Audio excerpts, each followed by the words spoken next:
When installing rigid metal conduit, it's crucial to adhere to the National Electrical Code, specifically regarding support requirements near conduit bodies such as Ts.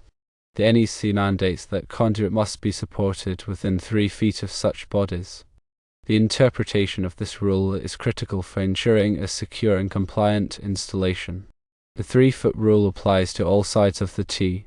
This means that the support must be located within 3 feet of each of the 3 openings of the T fitting. Let's delve deeper into the reasoning and practical implications of this requirement. Firstly, consider the mechanical stresses acting on the conduit system. A T-fitting introduces a point of discontinuity in the straight run of the conduit, creating a potential weak point. Without adequate support, the weight of the conduit, combined with external forces such as vibrations or impacts, can cause stress concentration at the T.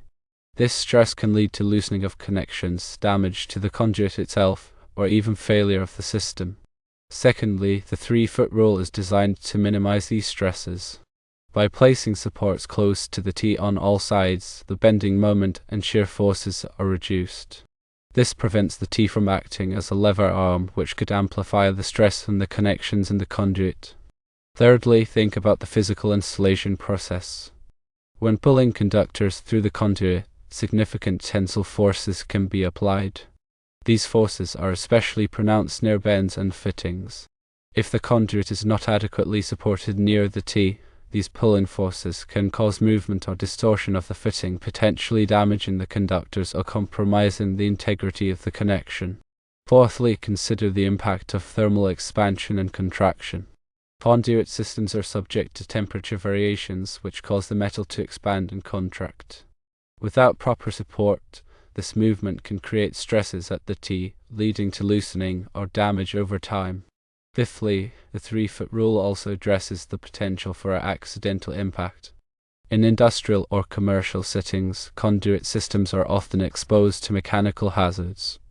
If the conduit is not adequately supported, even a minor impact can cause significant damage, especially at a vulnerable point like a T. Now, let's examine some practical examples to illustrate the application of the 3-foot rule.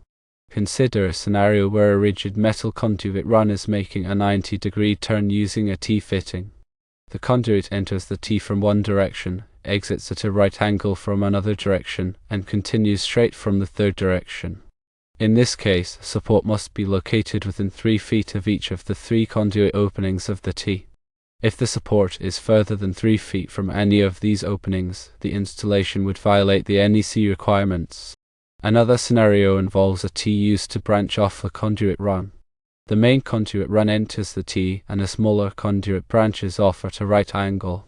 Again, the 3-foot rule applies to all 3 openings. The support must be within 3 feet of the entrance of the main conduit, the exit of the main conduit, and the branch conduit. Let's delve into the specific NEC articles that govern these requirements. While the exact article number may vary depending on the edition of the NEC, the general principles remain the same. Look for articles related to the support of rigid metal conduit and conduit bodies. These articles will specify the maximum allowable spacing between supports and the requirements for supporting conduit near fittings. To ensure compliance with the NEC, it is essential to consult the latest edition of the code and to follow the manufacturer's recommendations for the installation of rigid metal conduit and fittings. Remember that the NEC is a minimum standard, and in some cases, it may be necessary to provide additional support to ensure the long-term reliability and safety of the installation. In addition to the 3-foot rule, there are other factors to consider when supporting rigid metal conduit. Firstly, the type of support used must be appropriate for the size and weight of the conduit. Use conduit hangers, straps, or clamps that are specifically designed for rigid metal conduit. Secondly, ensure that the supports are securely fastened to the building structure. Use appropriate anchors and fasteners for the type of building material. Thirdly, consider the environment in which the conduit is installed. In corrosive environments, use supports that are made of corrosion-resistant materials.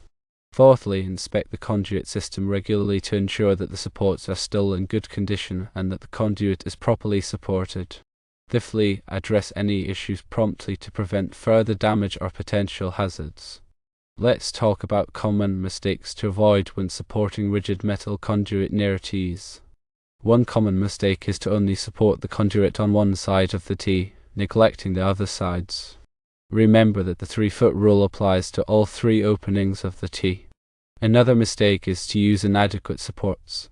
Make sure that the supports are strong enough to handle the weight of the conduit and any additional loads. A third common mistake is to improperly fasten the supports to the building structure. Use appropriate anchors and fasteners to ensure that the supports are securely mounted. A fourth common mistake is to ignore the environment in which the conduit is installed. In corrosive environments, use corrosion-resistant supports to prevent premature failure. A fifth common mistake is to neglect regular inspections. Inspect the conduit system regularly to identify and address any issues before they become major problems. Now let's explore some advanced techniques for supporting rigid metal conduit near T's. In some cases, it may be necessary to use specialized supports to provide additional stability. For example, you can use trapeze hangers to support multiple conduit runs in parallel. You can also use strut systems to create a rigid framework for supporting the conduit. Another advanced technique is to use vibration isolation mounts to reduce the transmission of vibrations from the conduit to the building structure. This is particularly important in environments where there is a lot of mechanical equipment or machinery. Remember that the selection of the appropriate support method will depend on the specific application and the environmental conditions. It is always best to consult with a qualified electrical engineer or contractor to determine the most suitable solution. To summarize, supporting rigid metal conduit near a T-fitting requires careful attention to detail and adherence to the NEC requirements. Remember that the 3-foot rule applies to all 3 sides of the T. Use appropriate supports, fasten them securely, and inspect the system regularly. By following these guidelines, you can ensure a safe, reliable, and code-compliant electrical installation. Consider different types of conduits such as electrical metallic tubing or EMT. EMT is a thinner-walled conduit compared to rigid metal conduit and generally uses set screw or compression fittings. Support requirements for EMT are different than rigid metal conduit. Intermediate metal conduit, or IMC, is another type of conduit that is similar to rigid metal conduit but is lighter and has a thinner wall. The support requirements for IMC are also different from rigid metal conduit. Flexible metal conduit, or FMC, is a flexible conduit that is used in short runs or where flexibility is needed. The support requirements for FMC are also different from rigid metal conduit. Liquid-type flexible metal conduit, or LFMC, is a flexible conduit that is liquid-tight and is used in wet locations. The support requirements for LFMC are also different from rigid metal conduit. Rigid polyvinyl chloride conduit, or PVC, is a non-metallic conduit that is used in corrosive environments. The support requirements for PVC conduit are different from rigid metal conduit, taking into account the thermal expansion and contraction properties of PVC. When working with any type of conduit, always consult the NEC and the manufacturer's recommendations for the specific support requirement. These requirements are designed to ensure the safety and reliability of the electrical system.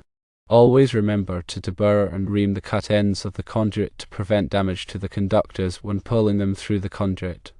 Use a conduit bender to make bends in the conduit. The radius of the bend should be large enough to prevent damage to the conductors. Use a conduit threader to thread the ends of the conduit when using threaded fittings. Always wear appropriate personal protective equipment, or PPE, when working with conduit. This includes safety glasses, gloves, and a hard hat. Consider the voltage drop in the conduit run. Voltage drop is the decrease in voltage that occurs along the length of a conductor due to its resistance. The longer the conduit run, the greater the voltage drop. If the voltage drop is too high, it can cause equipment to malfunction. To minimize voltage drop, use larger conductors or reduce the length of the conduit run. The NEC provides guidelines for calculating voltage drop. Always follow these guidelines to ensure that the voltage drop is within acceptable limits. Consider the ampacity of the conductors.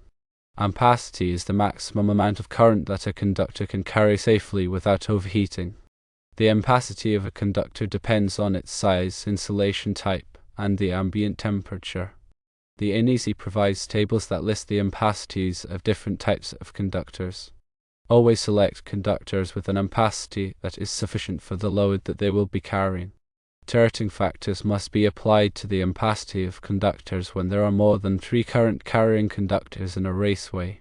The deterring factors are based on the number of conductors in the raceway. Always consult the NEC to determine the appropriate deterring factors. Use the correct type of fittings for the type of conduit being used. Using the wrong type of fittings can compromise the integrity of the conduit system. Ensure all fittings are properly tightened to provide a good electrical connection. When installing conduit in concrete, use concrete tight fittings to prevent moisture from entering the conduit. When installing conduit in wet locations, use liquid tight fittings to prevent water from entering the conduit. When installing conduit underground, use direct burial rated conduit and fittings. When installing conduit in hazardous locations, use explosion-proof conduit and fittings. Consider the grounding and bonding requirements for the conduit system. Grounding and bonding are essential for electrical safety. Grounding provides a path for fault current to flow back to the source, tripping the circuit breaker and preventing electrical shock. Bonding connects all of the metal parts of the electrical system together, creating a low impedance path for fault current. The NEC provides detailed requirements for grounding and bonding. Always follow these requirements to ensure the safety of the electrical system. Use a grounding electrode conductor to connect the grounding system to a grounding electrode, such as a ground rod or a metal water pipe. Use bonding jumpers to bond together different sections of conduit. Use a ground fault circuit interrupter, or GFCI, to protect circuits that serve wet locations or areas where people are likely to come into contact with water. The GFCI will detect any leakage current to ground and will trip the circuit breaker, preventing electrical shock. Regularly inspect the conduit system for any signs of damage or deterioration. Replace any damaged or deteriorated conduit or fittings immediately. Maintain a clear and unobstructed path for the conduit run. Do not block access to the conduit with equipment or materials. Keep the conduit free from dirt, dust, and debris.